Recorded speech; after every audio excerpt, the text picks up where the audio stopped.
Hello and welcome. You're watching the news. I'm Gargi Rawat. This is the show where we round up all the top stories of the day. The Rafah crossing between Gaza and Egypt was finally opened today, allowing some Palestinians to cross over. Also, Trinamool MP Mahavir Singhal writes to the ethics panel a day ahead of her hearing. We'll get you all those details. First, a look at the headlines. The Rafah crossing between southern Gaza and Egypt was finally opened today to allow foreigners and injured Palestinians to pass through. This as dozens have been killed in Israel's strike on the Jabalia refugee camp.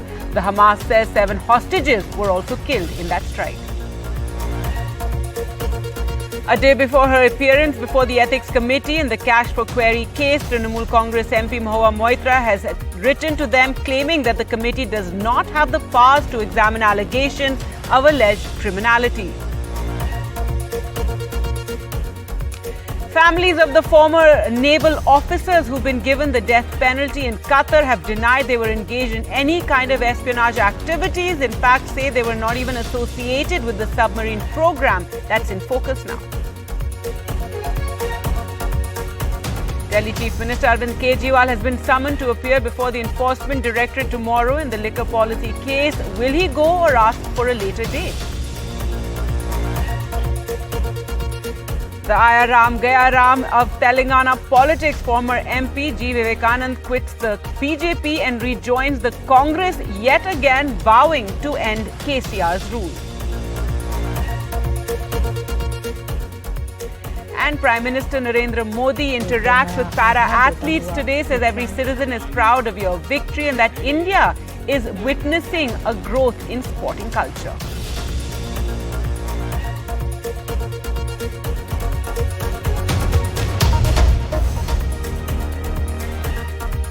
Our top story now in the Rafah crossing from Gaza to Egypt opened for the first time since Israel's siege began. Foreigners and injured Palestinians were allowed to cross over. Hamas's armed wing, however, said that 7 civilian hostages were killed in the Israeli airstrikes on the Jabalia refugee camp, including 3 foreign passport holders. Israel has said it was targeting a Hamas commander and tunnels as the strike on the refugee camp led to outrage across the world. Survivors in agony as they try to collect mangled remains of an Israeli airstrike victim. The Israeli Defense Forces on Tuesday struck Jabalia, the largest refugee camp in Gaza, flattening housing blocks and killing dozens, according to the Hamas-run Health Ministry. Gaza has become a graveyard for children. It's a living hell for everyone else. The IDF says they hit a Hamas command and tunnel network in a combined operation of ground troops and an airstrike, and killed Ibrahim Biari, one of the key planners of the October 7 attack on Israel. Israel says many other terrorists were also killed. IDF accused Hamas of using civilians in Jabalia as human shield, saying Hamas is destroying Gaza. סינואר וכל בכירי חמאס מנסים לייצר תמונה של עזה הרוסה ועזתים הרוגים באשמת ישראל ואשמת צה"ל. הם לא יצליחו להסתיר את האשמים האמיתיים, הם עצמם שהמיתו אסון על עזה. Hamas has said that the air raids killed 7 civilian hostages, including 3 foreign passport holders. The brutal attack on the refugee camp drew condemnation from across the globe, especially Saudi Arabia, Iran, Egypt and Jordan. Bolivia has severed diplomatic ties with Israel over the attacks in Gaza. Jabalia is a densely populated area that lies in the North Gaza.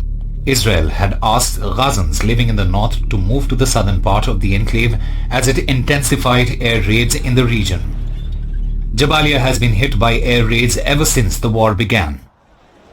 In the midst of such apocalyptic scenes, there was some hope, as reports said, that the Rafah crossing on the Egypt-Gaza border opened for foreign nationals and injured people.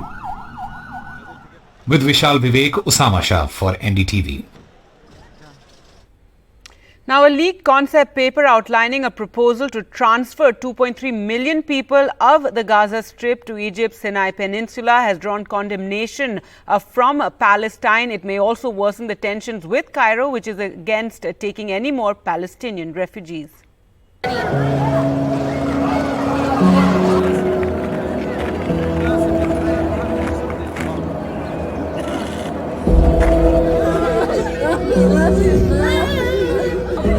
$2.3 million people of Gaza should be transferred to the Sinai Peninsula of Egypt. This is a proposal by Israel's Ministry of Intelligence.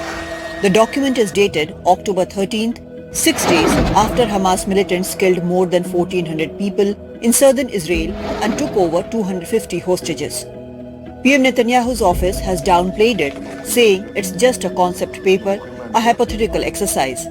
However, it has drawn condemnation from Palestinian Authority President Mahmoud Abbas and a sharp reaction from Egypt.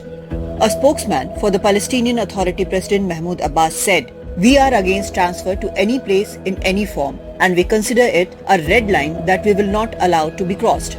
What happened in 1948 will not be allowed to happen again. A mass displacement would be tantamount to declaring a new war." كل ذرة رمل هنا احنا مستعدين كمصريين نبذل فيها ملايين الارواح بس ما حدش يقرب منها مهما كان ان يتم فرض عليها اي شيء ولن نسمح بحل او تصفية قضايا اقليمية على حسابنا. The document proposes moving Gaza's civilian population to 10 cities in northern Sinai, then building permanent cities and an undefined humanitarian corridor. A security zone would be established inside Israel to block the displaced Palestinians from entering. The Intelligence Ministry is a junior ministry that conducts research but does not set policy. But its report has brought back memories of 1948 when Israel was created. Egypt ruled Gaza between 1948 and 1967 when Israel captured the territory along with the West Bank and East Jerusalem.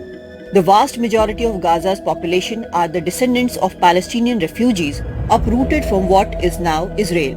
During the 1948 Palestine War, in which the State of Israel was established, more than 700,000 Palestinian Arabs, or 85% of the total population of the territory Israel captured, fled or were expelled from their homes by Israeli forces. The concept of transfer has been generally equated with expulsion of Arabs from Israel in 1948. The causes for this mass displacement is a matter of great controversy among historians, journalists and commentators. Head of the Israeli National Security Council said they were in talks with Egypt. But whether the refugees will be allowed to return to Gaza is not clear, and that may force Egypt to harden its stance. In Delhi, Kadambini Sharma for NDTV. Now, an NDTV exclusive, family members of the 8 former Navy officials who've been sentenced to death in Qatar have denied the espionage charges. In fact, they've said the officers were not even involved with the submarine project that's in focus. NDTV's Vishnu Som has the details. In a statement to NDTV, families of the 7 ex-Navy officers and 1 sailor who faced the death sentence in Qatar have categorically denied that their loved ones have anything to do with espionage. While details of the order are still not public, the family members say, and I quote, "The 8 ex-Indian naval officers were not engaged in espionage for Israel. They went to build the Qatari Navy and build that nation's security. They could never spy. There are no allegations or proof of allegations from Qatar." None of the 8 officers were associated with any submarine program when working at Dara Global in Qatar. All the men have had distinguished service with full integrity and represented the nation with high honor while serving in the Indian Navy. The 7 officers and 1 sailor have been in custody in Qatar for nearly a year, with the government of India stating that they are shocked with the death sentence which was given. The Navy Chief and Foreign Minister have met family members. The government continues to work with the Qatar government for the release of these men. In other news now, a day before her appearance in front of the ethics panel in the Cash for Query case, Trinamool Congress MP Mahavir has claimed that the Lok Sabha Ethics Committee that is looking into the controversy does not have powers to examine allegations of alleged criminality. She released her response today that she had prepped to give to the committee tomorrow. In a letter to the committee chairperson, Vinod Kumar Sonkar, Moitra claimed the absence of this power was deliberately kept that way by our nation's founders to prevent misuse misuse of committees by the government that enjoy brute majority in parliament. She also repeated her demand to cross-examine businessman Darshan Hiranandani.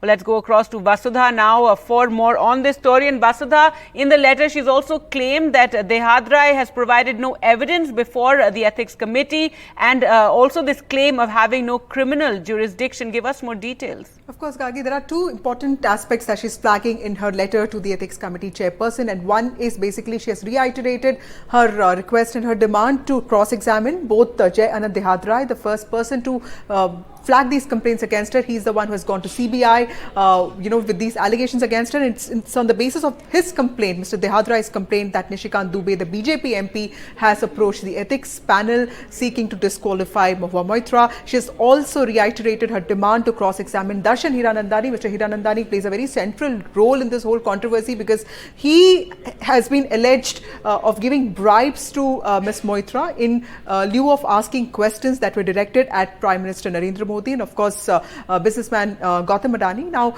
she has basically asked for she's demanded the need to cross-examine both of these people. Now Darshan Hiranandani has also given a signed affidavit to the Ethics Committee in which he has corroborated all the claims by Mr. Dehadrai and Mr. Nishikant Dubey. The other thing that she's mentioning in her letter is basically she has questioned the ambit of the committee to decide on matters that involve criminality of MPs. She has said that that is not what the ambit of the committee is, but let's also understand that the charges that she is facing are very serious in nature. Tomorrow she makes an appearance in front of the Ethics Committee to present her side of the story, after which we think that the committee will basically put all minds together and take a collective decision and file its report. And there's a lot of fast tracking of investigation that has happened. Meanwhile, the committee has also received responses from the IT Ministry, from the Home Ministry and also MEA. These are the ministries that the committee had written to earlier, seeking details of Mahua Moitra's location and also her travel details and her login credentials. So those things have also come. So clearly some important day for Ms. Moitra and also for the Ethics Committee tomorrow. All right. Thanks so much, Vasudha, for joining us with those details. The Enforcement Directorate has summoned Delhi Chief Minister Arvind Kejriwal to appear for questioning in the money laundering case related to the now scrapped excise policy. The same case has already led to the arrest of his former deputy Manish Sisodia in February this year and AAP Rajya Sabha MP Sanjay Singh earlier in October. Well, let's go across to Arvind for more on this. And Arvind, explain to us why Mr. Kejriwal has been summoned by the ED, and also do we know whether he will appear or ask for more time? Gargi, the Enforcement Directorate has issued summons to Delhi Chief Minister Arvind Kejriwal in connection with this Delhi liquor policy money laundering investigation. The Enforcement Directorate, after arresting Sanjay Singh in this particular case, has now issued summons to Delhi Chief Minister Arvind Kejriwal. Though as of this moment, our sources in ED say that they have not received any request from Arvind Kejriwal for deferment of summons. If at all, if Arvind Kejriwal decides not to appear before the Enforcement Directorate tomorrow, then he has to write to the Enforcement Directorate asking for deferment of summons, citing official reasons, and then considering the request, the Enforcement Directorate will take a call whether to issue fresh summons or not. But same Arvind Kejriwal has already been questioned by the Central Bureau of Investigation, which is probing the predicate offence in April this year, though the Central Bureau of Investigation has questioned him only as a witness in this particular case. But the Enforcement Directorate case is kind of different because the Enforcement Directorate has already told the Supreme Court that they are contemplating naming Aam Aadmi Party also as an accused in this particular case. If at all, if the Enforcement Directorate has to name Aam Aadmi Party, arraign Aam Aadmi Party also as an accused in this case, then the convener of the party, which is Arvind Kejriwal, has also to be questioned, and that seems to be the premise on which the Enforcement Directorate has issued summons to him. Along with that, there are few statements that clearly refers to the involvement of Delhi Chief Minister Arvind Kejriwal, though not directly in the quid pro quo or in the money trail, but regarding the development of this particular policy, that's where the Enforcement Directorate has issued summons to Delhi Chief Minister Arvind Kejriwal, and we have to wait and watch whether Kejriwal will appear tomorrow or not. All right. Thanks so much, Arvind, for joining us with those details. India and Bangladesh inaugurated 3 major connectivity and energy projects built with Indian assistance, including a railway line that will connect the northeastern states to the neighbouring country. Prime Minister Modi and his Bangladesh counterpart Sheikh Hasina inaugurated the projects, the Akhara-Agartala cross-border rail link, the port rail line and thermal power plant in a virtual ceremony.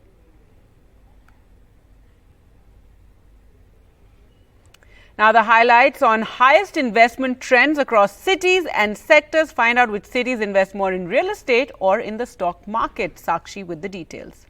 Investment trends suggest Bengaluru, Mumbai and Pune are cities dominating real estate investment, and Bengaluru alone is leading the charts with as much as 21% market share. Now, analysts believe Bengaluru has been favored due to its ease of living, expanding IT parks and manufacturing centers. Experts believe residential rates in Bengaluru may rise by 5% at least on a yearly basis as the city's IT industry attracts global firms and startups. Now, this in turn, of course, remember, boosts demand for apartments for sale in Bengaluru. Now, that's as far as real estate is concerned. But what about share markets? Well, studies suggest Mumbai and Ahmedabad are set to have a dominant hold over India's stock markets, contributing to as much as 80% of total trading volume on given days and sometimes. And that's not all really ahead of the festive season. If gold is dominating your mind, you must know that South India dominates Indian gold jewelry consumption, accounting for at least 40% of the country's total jewelry demand. And Kerala has historically had the highest monthly per capita expenditure on gold ornaments among all states. Now, interesting to note here, though, that Karnataka produces gold the most and has the highest gold reserves in India. Now, has there finally been some resolution to the Maratha quota issue? Maharashtra Chief Minister Eknath Shinde today announced after an all-party meeting that all the political parties stand with the state government on providing Maratha reservation. It was further decided that reservation should be within the framework of the law and without doing injustice to other communities. Here's a report. Maharashtra government's efforts to build consensus on the thorny Maratha quota issue. The meeting, which was attended by veteran leaders like Sharad Pawar, Ashok Chavan, passed a unanimous resolution to improve the law and order situation in the state.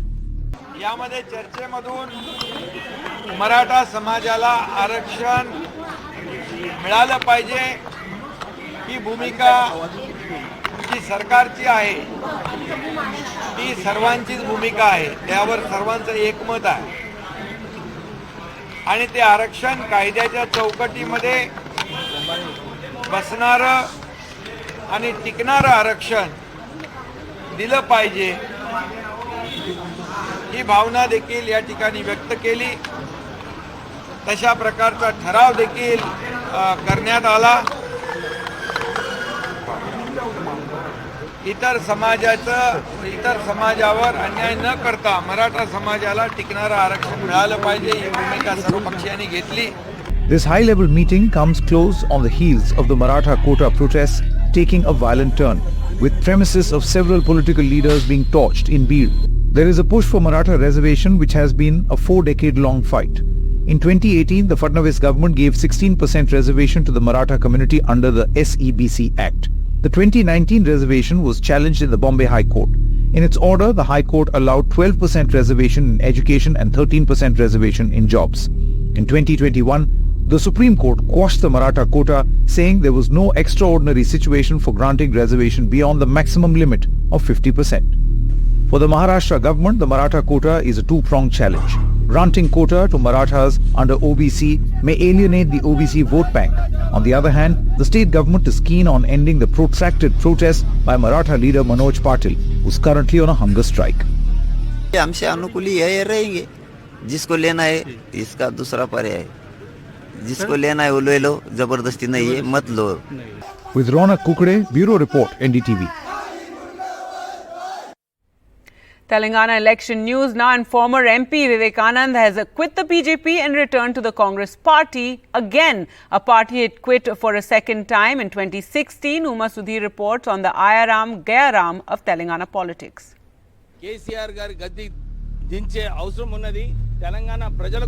Former MP G. Vivekanand rejoined the Congress today, vowing to end KCR's rule.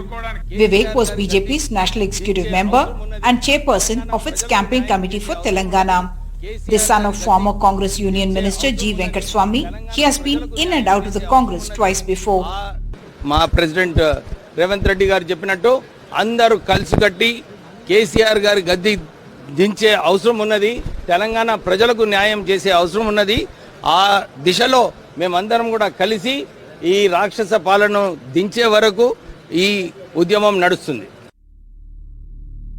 Last week, Komatiredi Rajgopal Reddy went back to the Congress and has been given the Munugod seat that he lost in a 2021 by-poll that he fought as BJP candidate.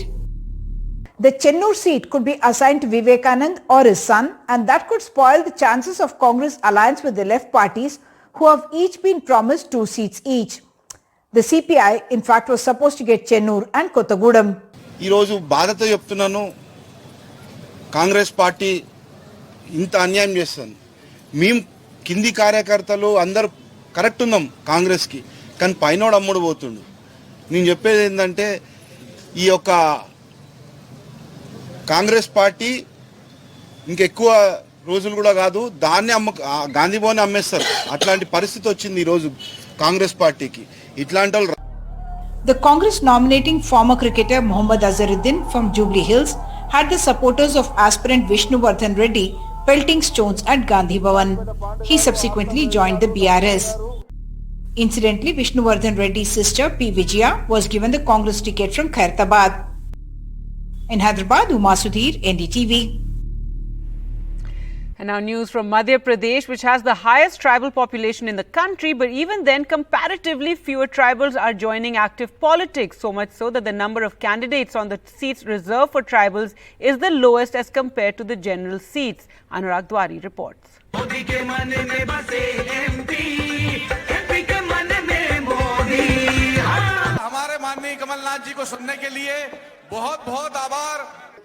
MP has the maximum tribal population in the country, but is enthusiasm towards election less on ST seats in the state. MP has 21% tribal population and 47 ST reserved seats. Both Congress and the BJP are eyeing these seats, but in an irony of sorts, the number of candidates on the seats reserved for the tribals is the lowest as compared to the general seats. According to the Election Commission, on 230 seats in Madhya Pradesh, there are as many as 3,832 candidates in fray, which means 16 candidates per seat. A further analysis reveals that 29 seats have the lowest number of candidates, spanning between 6 and 10 candidates. Importantly, out of those 29 seats which have reported the lowest number of candidates, 18 or 62% are seats reserved for STs. These 18 seats are from 38% of the 47 seats which are reserved for the ST candidates. The Ganvani ST seat in Dhar districts has the lowest number of candidates in the poll fray, merely 6. Congress firebrand tribal leader and former minister Umang Singhal has won the seat in last 3 elections. A few months ago, Singhal had raised the demand for a tribal CM in the state. देखिए, मैं ऐसा नहीं मानता कि जनजातीय क्षेत्रों में किसी प्रकार की चुनावी साक्षरता के विषय में कोई कमी का मामला है. उस क्षेत्र का निर्णय हो सकता है, वहाँ के लोगों को लगा होगा कि जो लोग प्रतिस्पर्धा में चुनाव में है मैदान में वो पर्याप्त, इसलिए और किसी की आवश्यकता नहीं है. नहीं, उसे में मनोवैज्ञानिक लिटरेसी आदिवासियों में अधिक है, वो कारण मानता हूँ. क्योंकि जिस तरह सो कॉल्ड टंटिया मामू के अवतार का ग्राफ आदिवासियों में गिरा है, इसलिए आदिवासी तय करके बैठे हैं कि हमें ट्राइबल विरोधी सरकार का हिसाब करना है. तो उन्होंने अपने मतों के विभाजन को नहीं करने का संकल्प लिया है.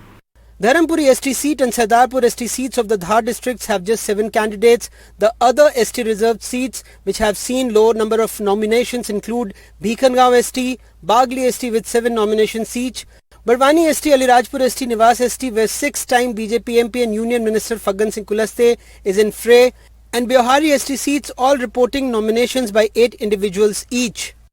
Though Madhya Pradesh is home to the highest tribal population in the country, but when it comes to contesting elections on November 17th, the scheduled tribe seems to be least enthusiastic. In Bhopal, with camera person Raju Batham, Anurag Dwari for NDTV. Properties worth over 500 crore have been seized by the enforcement directorate in an alleged money laundering case linked to Jet Airways.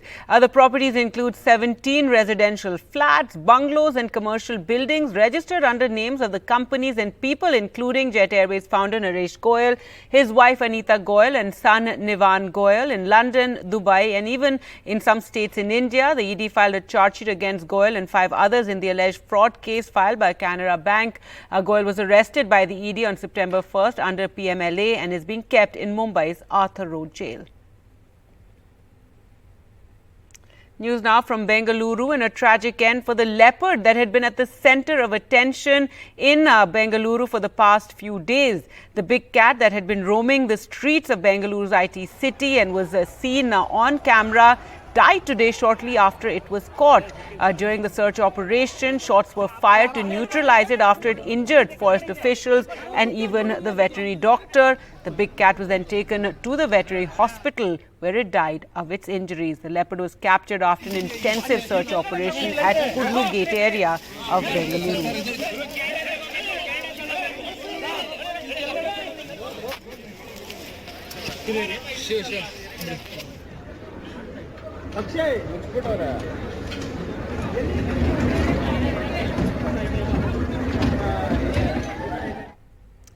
And finally, Indian para-athletes who clinched a record medal tally at the Asian Para Games interacted with Prime Minister Narendra Modi. Indian para-athletes participated in the historic run in the recently concluded 4th Asian Para Games, met with the Prime Minister at the Major Dhyan Chand National Stadium. Take a look.